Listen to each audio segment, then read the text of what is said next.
సరిగ్గా సమయానికి పెట్టాలి మీకు.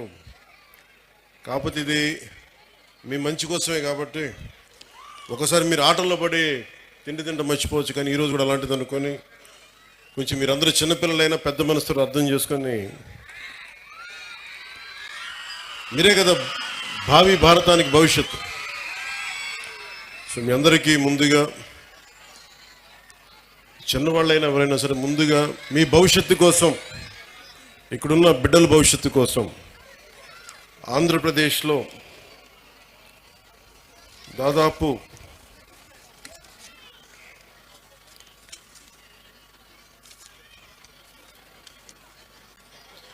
ఒకేసారి ఈ రోజున 44,000 పాఠశాలల్లో దాదాపు 1 కోటి మంది పాల్గొనే ఈ ఉపాధ్యాయులు, తల్లిదండ్రులు ఈ కార్యక్రమానికి, ఈ కలయిక కార్యక్రమానికి ఇక్కడికి వచ్చి, మన కడపకు వచ్చి నాకు ఇక్కడికి వచ్చే అవకాశం కల్పించినందుకు ముందుగా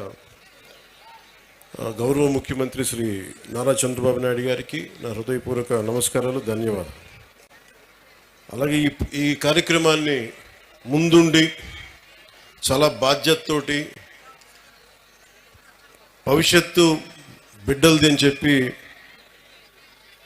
మానవ వనరుల అభివృద్ధి శాఖ, information technology, electronics, communication, real time governance, విద్యాశాఖని నడిపిస్తున్న శ్రీ నారా లోకేష్ గారి ఆధ్వర్యంలో ఇలాంటి ఒక బృహత్తరమైన కార్యక్రమం ఆయన ఆధ్వర్యంలో జరిగినందుకు, దాంట్లో నన్ను భాగస్వామ్యం చేసినందుకు మనస్ఫూర్తిగా నారా లోకేష్ గారికి కూడా నా హృదయపూర్వక ధన్యవాదాలు, శుభాకాంక్షలు తెలియజేస్తున్నాను. ఈ వేదిక పైన ఉన్న రెడ్డప్ప గారి, మాధవిరెడ్డి గారికి, ఎమ్మెల్యే కడప, అలాగే ప్రభుత్వ విప్ వారికి నా హృదయపూర్వక నమస్కారాలు. ఎమ్మెల్సీ టీచర్స్ కాన్స్టిట్యుయెన్సీ రిప్రజెంట్ చేస్తున్న వి రామచంద్రారెడ్డి గారికి, కమలాపురం ఎమ్మెల్యే శ్రీ పుట్ట చైతన్యారెడ్డి గారికి, అలాగే పొద్దుటూరు ఎమ్మెల్యే, ఈ మధ్యన మేమందరం కలిసి ఆయన పుట్టినరోజును జరుపుకున్నాం, శ్రీ వరదరాజుల రెడ్డి గారికి, ఎమ్మెల్యే పొద్దుటూరు, అలాగే స్కూల్ మేనేజ్మెంట్ కమిటీ చైర్మన్ శ్రీమతి శైలజ గారికి, అలాగే ఇక్కడున్న కార్పొరేటర్ శ్రీ కె సూర్యనారాయణ రెడ్డి గారికి, కలెక్టర్ అండ్ డిస్ట్రిక్ట్ మ్యాజిస్ట్రేట్ మన వైఎస్ఆర్ కడప జిల్లాకి శ్రీ శ్రీధర్ చెరుకూరి గారికి, అలాగే కృష్ణతేజ ఐఏఎస్ గారికి, కమిషనర్ పంచాయతీరాజ్ శాఖ శ్రీమతి ఆదిత్య సింగ్ గారికి, ఐఏఎస్ జాయింట్ కలెక్టర్, అలాగే ఎస్పీ, కడప జిల్లా ఎస్పీ శ్రీ విద్యాసాగర్ నాయుడు గారికి నా హృదయపూర్వక నమస్కారం. వేదిక పైన ఉన్న అధ్యాపకులకి, ఉపాధ్యాయులకి, ఇక్కడికి విచ్చేసిన విద్యార్థినుల తల్లిదండ్రులందరికీ ఆంధ్రప్రదేశ్ ప్రభుత్వం తరపు నుంచి, నా తరపు నుంచి మీకు నా ప్రత్యేక హృదయపూర్వక నమస్కారం. ప్రత్యేకించి నాకు ఈ కార్యక్రమం జరుగుతుంది, మీరు పాల్గొనాలి అంటే నేను అనుకున్నాను ఏ ఊరు వెళ్ళాలి, ఏ స్కూల్కి వెళ్ళాలనుకున్నాను. సహజంగా నన్ను పిఠాపురంకి పరిమితం చేస్తారు, కానీ నేను కడపని ఎందుకు ఎంచుకున్నాను? కడప జిల్లా అంటే రాయలసీమ అత్యధికంగా లైబ్రరీలు ఉన్న ప్రాంతం ఇది. ఒకప్పుడు అత్యధికంగా రాయలసీమలో అంతా, ఇంకా ఆంధ్రప్రదేశ్లో ఇంకెక్కడా లేవు అన్ని గ్రంథాలయాలు. సరస్వతి గ్రంథాలయం అని కానీ, మనకి పులివెందులో కానీ, ఇలాంటి గ్రంథాలయాలు ఒకప్పుడు వెలసిల్లిన ప్రాంతం అది. అంటే చదువుల నేల ఇది.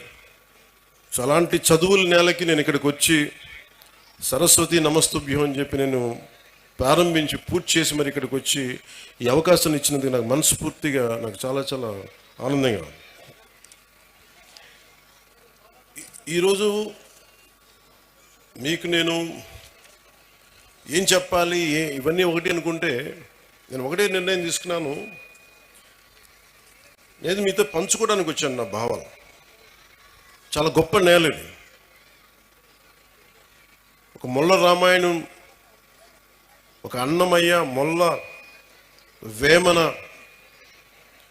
పుట్టపర్తి నారాయణాచార్యులు గారు, ఒక ఒక చంద్ర పుల్లారెడ్డి గారు, ఒక తరిమేల నాగిరెడ్డి గారు, బళ్ళారి రాఘవ, కేవీ రెడ్డి గారు, బుయ్యాలవాడ నరసింహారెడ్డి గారు, గారిచెర్ల హరిసర్వోత్తమరావు గారు, ఇలాంటి మహానుభావులు ఎంతోమంది రాయలసీమ నేల నుంచి వచ్చారు. అలాంటి నేలకి తిరిగి పునర్వైభవం రావాలి.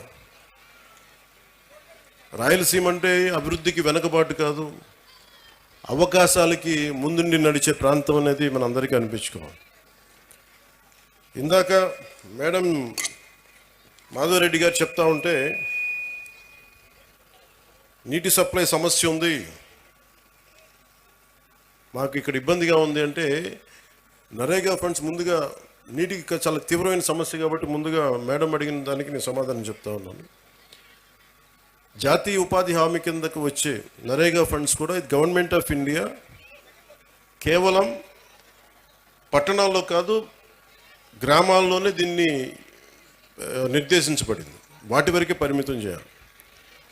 పట్టణాలకు వచ్చేటప్పటికి అమృత్ స్కీమ్ కింద బలమైన అవకాశాలు ఉన్నాయి, ఖచ్చితంగా దాన్ని పరిశీలిస్తాం. అలాగే మీరు చెప్తున్నప్పుడు ఇద్దరు ముఖ్యమంత్రులు వచ్చారు ఇక్కడి నుంచి, ముఖ్యంగా వైఎస్ఆర్ కడప జిల్లా నుంచి. ఎవరు ఎక్కడి నుంచి వచ్చారని కాదు, కానీ ఎంత చేసుకున్నారనేదే ముఖ్యం. ఎందుకంటే దేశాన్ని అంతా ఒకలా చూడాలి, రాష్ట్రాన్ని అంతా ఒకేలా చూడాలి. అంటే మీ దృష్టికి, మేడం దృష్టికి తీసుకొస్తుంది. ఉదాహరణకి 2014-19 సమయంలో నేను ఉద్దానం సమస్యను బయటికి తీసుకొస్తే, ఆ రోజున గౌరవ ముఖ్యమంత్రి చంద్రబాబు నాయుడు గారు, అప్పుడు ముఖ్యమంత్రి, 61,80,00,000 రూపాయలు ఆ రోజున చేసి ఆ ఉద్దానం ప్రాజెక్ట్ని ముందుకు తీసుకెళ్లారు. అది గత ప్రభుత్వం దాన్ని పూర్తి చేసింది.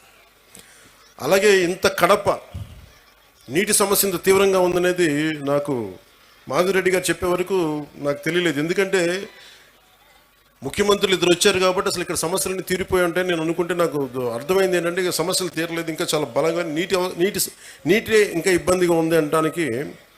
ఉదాహరణకి మొన్న మేము క్యాబినెట్లో 45,63,00,000 రూపాయలు మేము పులివెందలకు సంబంధించి డ్రింకింగ్ వాటర్ సప్లై ప్రాజెక్టుకి డబ్బులు ఇవ్వడం జరిగింది. అలాగే డ్రింకింగ్ వాటర్ సప్లై కర్నూలుకు కూడా 36,56,00,000 ఇవ్వడం జరిగింది. అంటే ఎక్కడా కూడా ఈ ప్రభుత్వం, గత ప్రభుత్వం చేసింది మనం చేయకూడదని అనుకోవట్లా. ఎందుకంటే గవర్నెన్స్ ఈజ్ కంటిన్యూటీ. పార్టీలు మారచ్చు, వ్యక్తులు మారచ్చు, కానీ పథకాలు నిరంతరం సాగాలనే ఉద్దేశంతో దాన్ని ముందుకు తీసుకెళ్తాం. దురదృష్టవశాత్తు మన కడపకి చేసుకోలేకపోయారు. కానీ మాధవ్ గారి ఆధ్వర్యంలో ఇది ఖచ్చితంగా నీటి సమస్యను తీర్చి, మీకు ఏమైతే ఈ మౌలిక సమస్యలు ఉన్నాయో వాటన్నిటి మీద దృష్టి పెట్టేలాగా నేను చర్యలు తీసుకుంటానని మీకు మాట ఇస్తున్నాను. Will handle that part. అలాగే మన వైఎస్ఆర్ కడప జిల్లాలో 36 మండలాల్లో ఉన్న 2,043 స్కూల్స్, 64,971 మంది విద్యార్థులు, 74,698 మంది విద్యార్థులు, దాదాపు 1,40,000 మంది ఈ రోజున మన కాలేజీలో, మన స్కూల్స్లో చదువుతూ ఉన్నారు. దీనికి సంబంధించి ఈ ప్రభుత్వం చాలా బలంగా మేము మీ కోసం పనిచేయడానికి ఉన్నాం.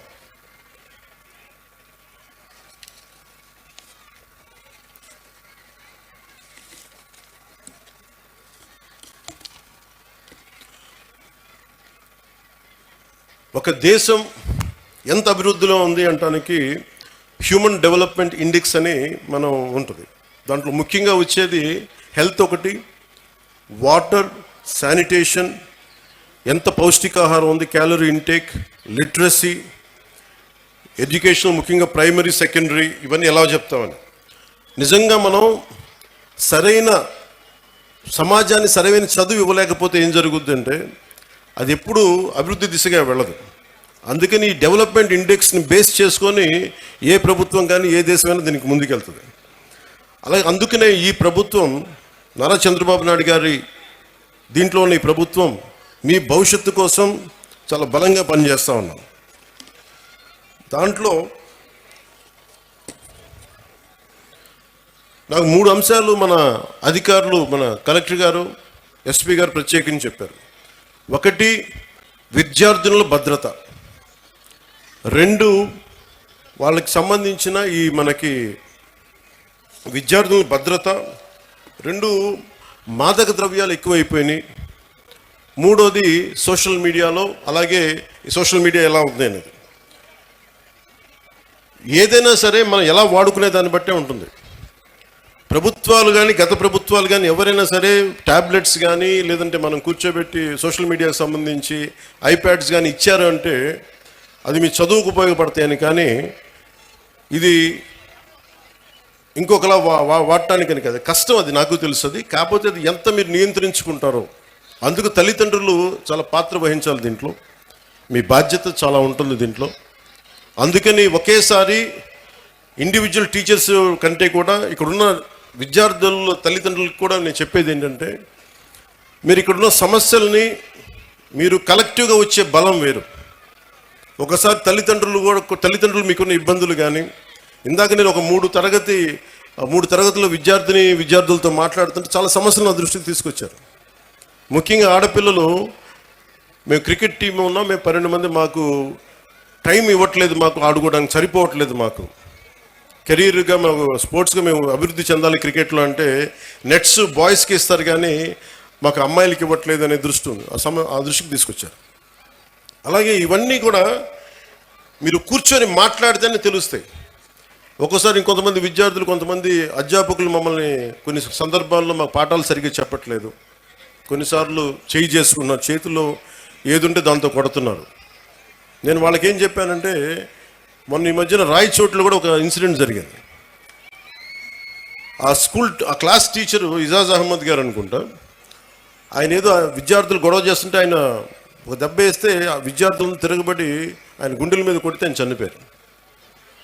సో అధ్యాపకులకు ఎంత బాధ్యత ఉందో విద్యార్థులకు కూడా అంతే బాధ్యత ఉంది. మీరు డిసిప్లైన్డ్గా ఉంటే మీకు బలం ఎక్కువ ఉంటుంది.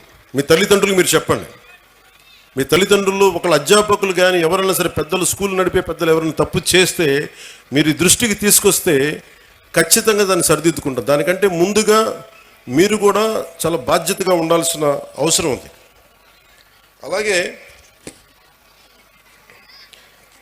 మనం చదువు అనేది ఆబ్జెక్టివ్ ఆఫ్ ఎనీ ఎడ్యుకేషన్. ఉద్యోగాలు సంపాదించడానికి, ఆర్థిక స్తోమత పెంచుకోవడానికే కాదు, జ్ఞానం పెంపొందించుకోవడానికి కూడా. ఇది నాకు ఇష్టమైన నాని పాల్కేవాలా గారు చెప్పింది, ఇండియాని తిరిగి రీడిఫైన్ చేయాలి 21st సెంచరీకి అని చెప్పి 1985లో ఆయన మాట్లాడింది. ఒక 7 అంశాల మీద మాట్లాడారు. ఒకటి national identity, 2 law and order, 3 family, 4ది ఎడ్యుకేషన్, 5 కాన్స్టిట్యూషనల్ ఇంటిగ్రిటీ, 6ది సోషలిజం, 7ది socially responsible business. National identity అనే పదానికి ఏంటంటే, మనందరం ఏదో కులంలో పుట్టాలి, ఏదో ఒక ప్రాంతంలో పుట్టాలి, కానీ మనందరం భారతీయులు అని మర్చిపోకూడదు. మన నేషనల్ ఐడెంటిటీ చాలా చాలా కీలకం. అలాగే లా అండ్ ఆర్డర్కి మనం సహకరించాలి. ఇందాక ఎస్పీ గారు చెప్తా ఉంటే, మన కళ్ళ ముందు తప్పు జరుగుతున్నా, ఇప్పుడు గర్ల్ చైల్డ్ ప్రొటెక్షన్, ఆడబిడ్డ, నేను మీకు చాలాసార్లు విద్యార్థులు కూడా చెప్తా ఉంటాను. సుగాలి ప్రీతి అనే ఒక పాప, 14 ఏళ్ళ బిడ్డ, స్కూల్కి వెళ్ళి, అమ్మ నేను స్కూల్కి వెళ్తున్నాను, తిరిగి వస్తానని చెప్పి వెళ్తే ఆ బిడ్డ ఇప్పుడు ఇంటికి రాలా, స్కూల్లో చనిపోయింది, ఫ్యాన్కి ఉరేసుకొని చనిపోయింది. దాని మీద ఈ రోజు వరకు యాక్షన్ తీసుకోవడానికి చేస్తామంటే, ఇప్పుడు ఈ మధ్యన మన కొత్త ప్రభుత్వం వచ్చిన తర్వాత దాని మీద యాక్షన్ ఇనిషియేట్ చేస్తా ఉన్నాం. అంటే మీకు ఆడబిడ్డల భద్రత అంత కీలకం. అందుకని మాధవిరెడ్డి గారు చెప్పినట్టుగా ఇలాంటి సమస్యలు ఏదైనా ఉంటే ప్రతి స్కూల్లో కెమెరాస్ ఉండాలి. అలాంటి ప్రతిపాదన గౌరవ ముఖ్యమంత్రి గారు కూడా ఆలోచిస్తూ ఉన్నారు.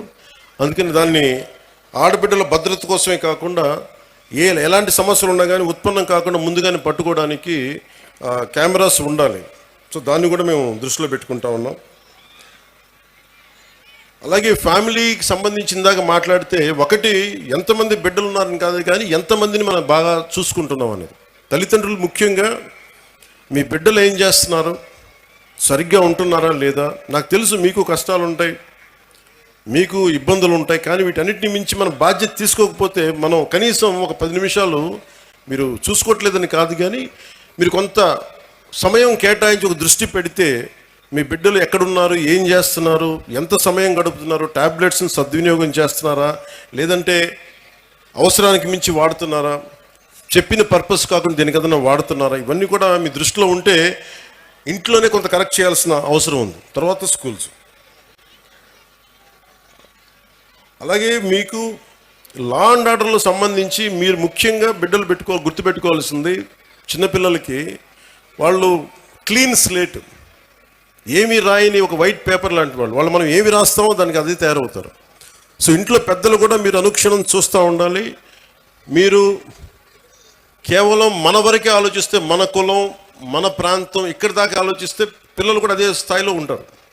మీరు ఇవ్వాల్సింది వేమన లాంటి మహానుభావుడు పుట్టిన నేల ఇది. ఆయన సంస్కారాన్ని కూడా బిడ్డలకి నేర్పించాల్సిన అవసరం ఉంది. అది పాఠాల్లో ఎలాగ ఉన్నాయి, కొంత స్కూల్స్లో మీరు ఇళ్లలో కూడా ఆ విలువలు కొంత పాటించేలా మీరు ముందుకు తీసుకెళ్ళాలని మనస్ఫూర్తిగా కోరుకుంటున్నాను. అలాగే ఎడ్యుకేషన్కి సంబంధించి ఏమీ నేర్చుకోవడంతో పాటు, చదువుతో పాటు, ఇది భవిష్యత్తు మీ ఎడ్యుకేషన్కి, మీ భవిష్యత్తుకి, మీ ఉపాధికి ఉపయోగపడేదే కాకుండా స్కూల్ అనేది ఏంటంటే మనం నిరంతరం చదువుకోవడానికి, ఎప్పటికీ నిరంతర విద్యార్థిలాగా ఉండాలంటే ఈ స్కూల్లో నేర్చుకునే ఈ పాఠాలే భవిష్యత్తులో మనకి ఇదవుతాయి. అందుకే మీరు దాన్ని కూడా దృష్టిలో పెట్టుకొని కోరుకుంటా ఉన్నాను. అలాగే గవర్నమెంట్ స్కూల్స్ చాలా బలపడాలని కోరుకునేవాడిని నేను ప్రత్యేకించి. సోషలిస్ట్ తరిమెల నాగిరెడ్డి గారితో ఆయన పుస్తకాలు చదివి ప్రభావితమైన వ్యక్తిని. తాకట్లో భారతదేశం అని ఆయన రాసిన పుస్తకం ఎప్పుడు నా లైబ్రరీలో ఉంటుంది. అలాంటి వ్యక్తులు, మహానుభావులు చెప్పింది, గాంధీ గారి దగ్గర నుంచి ప్రతి ఒక్కరు చెప్పింది సోషల్లీ రెస్పాన్సిబుల్ బిజినెస్ అని. కానీ మన స్కూల్స్ ఇవి ముఖ్యంగా గవర్నమెంట్ స్కూల్స్లో మనకు ఆ పాసిబిలిటీ ఉంది. మొన్న ఈ మధ్య నేను పిఠాపురం కూడా చాలామందిని పంపించాను, మా అధికారి యంత్రాంగాన్ని, పేషీలు కూడా ముఖ్యులను పంపించాను. గవర్నమెంట్ స్కూల్స్ని కార్పొరేట్ స్కూల్స్తో సమానంగా ఫెసిలిటీస్ కావాలి అంటే మీకు ఎక్స్ట్రా డబ్బులు అవసరం లేదు. మీకు కేంద్ర ప్రభుత్వం నుంచి చాలా నిధులు ఉన్నాయి, మీకు చాలా స్కీమ్స్ ఉన్నాయి. వాటిని సరిగ్గా సద్వినియోగం చేసుకుంటే మటుకు కార్పొరేట్ స్కూల్స్తో ధీటుగా మనం గవర్నమెంట్ స్కూల్స్ని తీసుకెళ్ళచ్చు.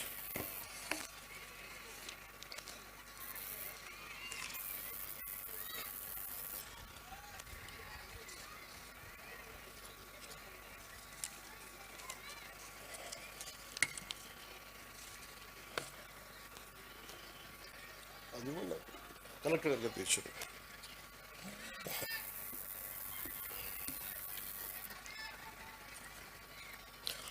ఈ ముఖ్యంగా తల్లిదండ్రులకి మీరు ఇచ్చారు కదా,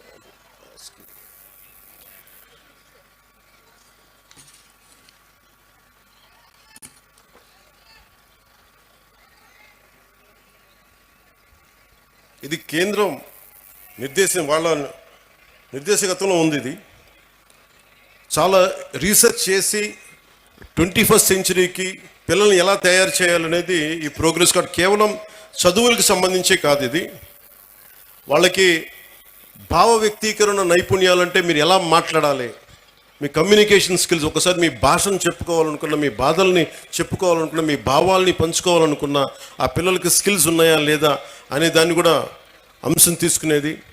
అలాగే పరస్పర సహకార నైపుణ్యాలు, ఇంటర్పర్సనల్ స్కిల్స్. ఒక్కోసారి మనం 10 మంది కలిసి మన బిడ్డ 10 మందిలోకి వెళ్తే ఎలా నడుచుకోవాలి, ఏం చేస్తాడు అనేది కూడా ఇంటర్పర్సనల్ స్కిల్స్ని అసెస్ చేస్తాయి. అలాగే నాయకత్వపు లక్షణాలు. మీరు చాలామంది అక్కడ కూర్చొని చూస్తే చాలామంది స్టూడెంట్స్ కొంత బాధ్యత తీసుకున్నారు, వాళ్ళ లీడర్షిప్ స్కిల్స్ పెరిగేవి. అలాగే లాజికల్ థింకింగ్, ఈ విధంగా వెళ్తే మనకి ఏం జరుగుద్ది, ఒక తార్కికంగా, ఒక రేషనల్గా ఉండేలాగా ఈ లాజికల్ థింకింగ్. సాధారణ కేవలం మన చదువులే కాదు, అన్ని అంశాలపైన సంపూర్ణ అవగాహన ఎలా ఉంది. అలాగే పర్యావరణ అవగాహన, ముఖ్యంగా మనకి నీటి సమస్యలు కానీ, ప్రకృతి మనకి పర్యావరణ సమస్యలు కానీ, వీటి మీద అవగాహన కల్పించేది. అలాగే NCC NSS scouts and guides, అది దాని మీద అవగాహన. అలాగే పిల్లల్లో ఏ విధంగా వీళ్ళు ఎలాంటి మనకి స్పోర్ట్స్లో రాణిస్తున్నారు. అలాగే అండి ఎలాంటి కళల్లో వీళ్ళకి నైపుణ్యం ఉంది, ఇవన్నీ కూడా చాలా ఉన్నాయి. చాలా ఏ పాలసీ అయినా చాలా అద్భుతంగా ఉంటుంది, ఏ పాలసీ అయినా సరే. కానీ మీరు చేయాల్సిందల్లా ఆ పాలసీల్ని వాడుకోవటం. మీరు స్కూల్స్ మీద తల్లిదండ్రులు ఒత్తిడి పెట్టాలి. మీరు ప్రభుత్వం చాలా చిత్తశుద్ధిగా ఉంది, మేమందరం బలంగా మీ వైపు ఉన్నాం. తల్లిదండ్రులు మీరు కనుక మా బిడ్డలు బాగుండాలి, వాడి భవిష్యత్తు బాగుండాలి అంటే మీరు బయటకు వచ్చి మీరు స్కూల్ ప్రిన్సిపల్స్తో కానీ అధ్యాపకులతో కానీ ఉన్నత అధ్యాపకులతో కానీ మాట్లాడి మీరు మా దృష్టికి తీసుకొచ్చి వాళ్ళ దృష్టికి తీసుకొస్తే తీరని సమస్యల్ని తీర్చే బాధ్యత మేము దృష్టి పెడతాం. క్యాబినెట్లో దాని గురించి మాట్లాడతాం. మధ్యాహ్న భోజన పథకం కూడా డొక్కా సీతమ్మ వారి మధ్యాహ్న భోజన పథకం కూడా అమెరికా లాంటి దేశంలో అమెరికన్ ప్రెసిడెంట్ ఫస్ట్ లేడీ ఆవిడ ఆధ్వర్యంలో ఉంటుంది. దేశం మొత్తం మీద పబ్లిక్ స్కూల్స్లో ఉండే ప్రతి భోజన పథకాన్ని ఎలా చూస్తారు అనేది ఆవిడ ఆధ్వర్యంలో ఉంటుంది. అలాంటిది నేను ఇందాక కలెక్టర్ గారు చెప్తే నేను ఒకటే అనుకున్నాను, ఖచ్చితంగా దీన్ని క్యాబినెట్ దృష్టికి తీసుకెళ్తాను, ముఖ్యమంత్రి గారి దృష్టికి తీసుకెళ్తాను. క్వాలిటీ ఫుడ్ ఎలా ఉంది, ఇక్కడ బాగుందా బాగలేదా? ఎందుకంటే చాలా చోట్ల మన గ్రామీణ ప్రాంతాల్లో కానీ మన విద్యార్థుల్లో కానీ బలం లేదు శరీరంలో. దేహదారుడి వయసు 14 ఏళ్ళు ఉన్నా 16 ఏళ్ళు ఉన్నా 12 ఏళ్ల పిల్లల్లాగా ఉన్నారు. వాళ్ళకి దేహదారుఢ్యం లేదంటే సరైన పోషక పదార్థాలు లేవు. అందుకని ఇవన్నీ ఉండేలా ఏం చేయాలి అనేది ఒకసారి ఇంకొంచెం లోతుగా అధ్యయనం చేసి కేవలం ఒక పూట భోజనం ఏదో కార్బోహైడ్రేట్స్ పెట్టేది అన్నం వీటితో కాకుండా బలంగా ఏం పెట్టాలి అనేది దాని మీద కొంచెం లోతుగా అధ్యయనం జరగాలి. అమెరికాలో ఎలా అయితే ఫస్ట్ లేడీ చూశారో ఇక్కడ క్యాబినెట్ చూడాలని నేను కోరుకుంటా ఉన్నాను. ప్రతి స్కూల్లో ఏ సందర్భంలో పోషకాహార పదార్థం ఎంత బాగుందని దీన్ని కూడా దృష్టిలో పెడతానని చెప్పి మీకు ఈ సందర్భంలో మీకు తెలియజేసుకుంటా ఉన్నాను. అలాగే మీ బిడ్డలు డ్రగ్స్ ఎలా ఉన్నాయి, నాకు నిజంగా చాలా ఆశ్చర్యంగా ఉంటుంది. డ్రగ్స్ ఈ స్థాయికి వెళ్ళిపోయినాయా పిల్లలకి? అవి చిన్నప్పుడు ఎప్పుడు వినేవాడిని నేను. అది ఒక దేశాన్ని చంపేయడం అంటే మత్తు మందుకి అలవాటు చేస్తే దేశం చచ్చిపోతుంది. మీకు ఓపియం వార్ తెలుసు, మీరు చిన్నప్పుడు మీరు పాఠాల్లో ఉంటాయి మీకు. చైనా ఓపియం వార్స్ అందరికీ మత్తు మందులు అలవాటు చేస్తే వాళ్ళకి తిరగబడే శక్తి పోద్ది, ఆలోచించే శక్తి పోద్ది. అందుకని మనం ఇది ఎవరన్నా సరే ప్రణాళికతో చేస్తున్నారా, ఇది ఎవరైనా ప్రణాళికతో చేస్తున్నారా లేదంటే ఇది యాక్సిడెంట్గా జరుగుతుందని ఒకసారి దీని మీద దృష్టి పెడతాం.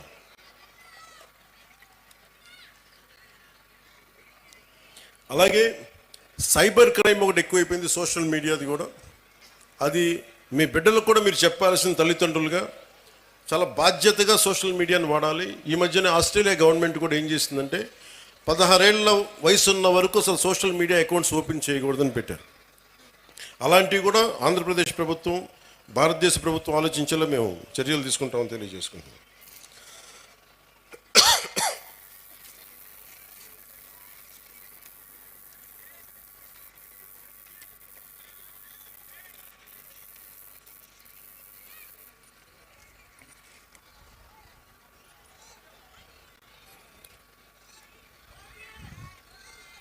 సినిమాలు మీరు ఇందాక నా పేరు అరుస్తూ ఉంటే ఒకటే చెప్తాను, మీకు హీరోలు అనేవాళ్ళు ముఖ్యంగా విద్యార్థులు చెప్తున్నా, నాకు అధ్యాపకుల మీద నాకు చాలా గౌరవం, నాకు చాలా చాలా గౌరవం అధ్యాపకుల మీద. మీరు ఊహించుకోండి, మీ అమ్మా నాన్న ఇంట్లో ఉన్న 2-3 బిడ్డల్ని రోజు చూసుకోవాలంటేనే ఎంత కష్టపడతారు. అలాంటిది పాప అధ్యాపకులు ఒక్కొక్క సెక్షన్కి 30 మంది విద్యార్థులు, 40 మంది విద్యార్థులు, 20 మంది అందరినీ కూర్చొని ఎంత ఒత్తిడి తీసుకుంటారు అధ్యాపకులు. అందుకని అధ్యాపకులకి మనం చాలా సహకరించాలి. చాలా కష్టం అధ్యాపక వృద్ధి.